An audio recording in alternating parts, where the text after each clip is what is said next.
देश के गले की फांस बनी अतीत की गलतियों के लिए क्या कभी माफी या पश्चाताप करेगी नेहरू गांधी कांग्रेस?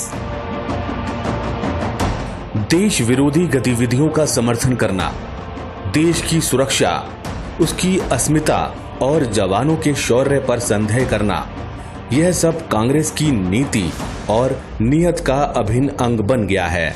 फिर चाहे CAA जैसे राष्ट्रीय महत्व का संवेदनशील मुद्दा रहा हो या फिर जम्मू कश्मीर में मौजूद आर्टिकल 370 का खात्मा या फिर हाल में लद्दाख में चीन के साथ झड़प का मामला, कांग्रेस ने हमेशा देश की संप्रभुता व सुरक्षा जैसे संवेदनशील मुद्दों पर उंगली उठाकर यही सिद्ध किया है कि देश की सत्ता में बने रहना इस पार्टी की बपौती है और देश के बजाय एक परिवार विशेष के प्रति वफादारी व संपूर्ण कांग्रेस की रीति नीति का प्रमुख गुण है।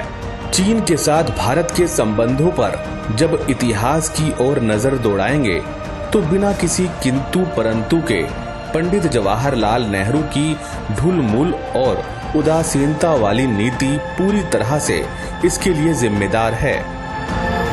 यह भी संयोग की बात है कि जहां 1947 में एशिया का एक प्रमुख देश भारत अंग्रेजों की गुलामी से मुक्त हुआ, वहीं पड़ोसी देश चीन में 2 साल बाद अर्थात 1949 में कम्युनिस्ट नेता माओ त्से तुंग के नेतृत्व में सशस्त्र क्रांति हुई और कहने को चीन समाजवादी गणतंत्र चीन के रूप में अस्तित्व में आया। खून खराबे और लाल सलाम के पर्याय माओ 1949 से मृत्यु पर्यंत अर्थात 1976 तक चीन के सर्वे सर्वा रहे। मार्क्सवादी लेनिनवादी विचार को माओ ने सैन्य शक्ति से जोड़ा और नागरिक अधिकारों को कुचलकर तानाशाही और दमन के बल पर साम्राज्य विस्तार की प्रणाली चलाई जो माओवाद के नाम से प्रचलित है, समूची सभी दुनिया में रिजेक्ट हो गई है। लेकिन ड्रैगन के देश में 21वीं सदी के प्रवेश काल में जिनपिंग स्वयं को माओ मानने के भ्रम में ही जी रहे हैं। आजादी के बाद भारत में नेहरू जब प्रधानमंत्री बने तो विदेश मंत्रालय उन्होंने अपने पास ही रखा था। सरदार वल्लभ भाई पटेल, चक्रवर्ती राजगोपालाचारी और तत्कालीन विदेश सचिव गिरिजा शंकर वाजपेयी ने नेहरू को आगाह किया कि कम्युनिस्ट चीन पर गंभीरता से नजर रखनी होगी, लेकिन नेहरू ने इसे हल्के में लिया। खाना पूर्ति के लिए 1950 में राजदूत KM पनीकर को यह जानने के लिए भेजा कि माओ त्से तुंग का मिजाज कैसा है। चीन से मिले आतिथ्य और माओ की थपकी ने नेहरू जी के दूत को ऐसा गदगद किया, वे बोले, सर माओ साहब तो एकदम आपके मिजाज के हैं। सरदार पटेल ने फिर चेताया कि गंभीरता दिखाएं। अब की बार प्रधानमंत्री जी ने अपनी बहन विजय लक्ष्मी पंडित को राजदूत के रूप में माओ के देश भेजा, तो अब की बार और अच्छा फीडबैक था कि माओ त्से तुंग तो एकदम हमारे महात्मा गांधी जैसे हैं। इसी बीच चीन ने तिब्बत को हड़प लिया। भारत के अपेक्षित भूमिका ना निभा पाने का मलाल केवल सरदार पटेल को था।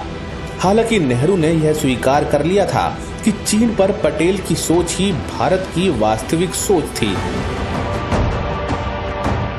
दिसंबर 1950 में सरदार पटेल ने नेहरू जी को आगाह करते हुए पत्र लिखा कि चीन को भारत के लिए पाकिस्तान जैसा ही खतरनाक शत्रु मानकर चलना होगा। सरदार पटेल की मृत्यु के उपरांत कांग्रेस के अंदर किसकी मजाल थी जो विदेश मामलों में अपने नेता को टोकता।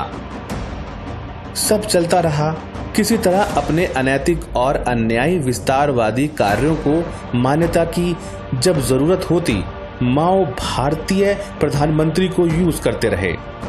चीन द्वारा तिब्बत कब्जाए जाने के बाद नेहरू माओ और अपने मित्र झाओ एनलाई के निमंत्रण पर चीन गए और दिखावे के लिए उनका खूब स्वागत सत्कार हुआ। समय का चक्र बढ़ा। 1956 में चीन ने अक्साई चीन तक सड़कें बनानी शुरू कर दी। 1959 में जहां तक सड़कें बनाई थीं, उनको अपने मैप में दर्शाना शुरू कर दिया। लेकिन भारत की ओर से पता नहीं कौन सी मजबूरी थी कांग्रेस नेतृत्व की कि चीन के समक्ष कोई प्रभावी विरोध दर्ज नहीं हुआ। 1959 में चीन ने स्वायत्त तिब्बत के आध्यात्मिक नेता दलाई लामा को निर्वासित किया।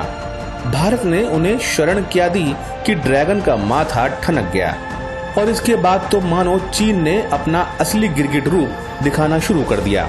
भारत की जनता में चीन की इस सीना जोरी के प्रति तीव्र रोष भले हो, लेकिन सरकार में नहीं दिखा, क्योंकि सरकार तो एक ही महामानव थे। 1960 में नेहरू जी ने अपने मित्र चाउ एन लाई को भारत बुलाया और खूब आवभगत ही नहीं की, उनको सब जगह घुमाया। जनता के हाथ में चीन विरोधी तख्तियां थी तो देश के प्रधानमंत्री अपने मित्र चाउ संग गलबाहियां कर रहे थे। राजनयिक स्तर पर चीन से सरकार कैसे निपटी ये तो इतिहास साक्षी है, लेकिन भारतीय सेना 60 के दशक में भी देश की संप्रभुता और सुरक्षा के लिए उसी प्रतिबद्धता के साथ तैयार थी जैसे आज है। इसलिए मैकमोहन रेखा के इस ओर बढ़ती ड्रैगन आर्मी को भारतीय सेना ने 1961 में उल्टा खदेड़ दिया। यहाँ हिंद चीनी भाई भाई की जुगाली हो रही थी, लेकिन यह टीज ड्रैगन को कचोट रही थी। तो 1962 में नेहरू जी जब मस्त थे, सैन्य तंत्र के लिए विशेष तैयारी तो दूर, बुनियादी जरूरतें भी मैसर नहीं थी। तब ड्रैगन रूपी गिरगिट ने अचानक धावा बोला और भारत को अपमानित होना पड़ा।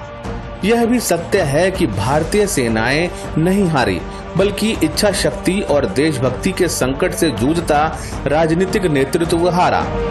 आज कांग्रेस वास्तविकता से बेखबर, कांग्रेस का गांधी परिवार और उनके दरबारी 4-5 नेता लद्दाख में चीन के कब्जा करने की बात कहकर एक और देश की जनता को गुमराह कर रही है, दूसरी ओर सेना का मनोबल गिराने का काम कर रही है। कोई पूछे प्रधानमंत्री अटल बिहारी वाजपेयी के नेतृत्व वाली सरकार और तत्कालीन रक्षा मंत्री जॉर्ज फर्नांडिस ने सभी प्रभावित सीमांत हिमालयी राज्यों में चीन की सीमा पर सड़कों के निर्माण का जो निर्णय लिया था, बाद में 10 साल कांग्रेस के नेतृत्व और कम्युनिस्ट पार्टियों के सहयोग वाली सरकार ने क्यों सब ठंडे बस्ते में डाल दिया। जब रक्षा मंत्री A.K. एंटनी संसद में कह रहे थे कि चीन हमारे मुकाबले में बहुत आगे है, लेकिन हम सीमा पर इंफ्रास्ट्रक्चर नहीं बढ़ाएंगे, तब पीएम मनमोहन को संचालित करने वाली यूपीए की चेयरपर्सन सोनिया गांधी कहां थी। चीन की कम्युनिस्ट पार्टी और कांग्रेस के बीच इसी कालखंड में जो समझौता हुआ वो क्या था? सोनिया और राहुल के बजाय वह सरकार के स्तर पर क्यों नहीं हुआ? डोकलाम विवाद के दौरान जब केंद्र सरकार और पूरा देश ड्रैगन के विरुद्ध एक था, तब राहुल गांधी चीन के राजदूत को मिलने गए थे। राजीव गांधी फाउंडेशन को चीनी दूतावास से 90 लाख का अनुदान यूपीए सरकार के दौरान किस एवज में मिला, ये जानने का हक है देश को। लद्दाख में चीन के साथ झड़प में देश के 20 वीर जवानों ने अपना बलिदान दिया। देश शहीदों को श्रद्धांजलि अर्पित कर रहा था, तो दूसरी ओर कांग्रेस सरकार से यह सवाल कर रही थी कि क्या वजह थी कि सैनिक अपने साथ हथियार लेकर नहीं गए। हमारे जो वीर शहीद हैं, उनको बिना हथियार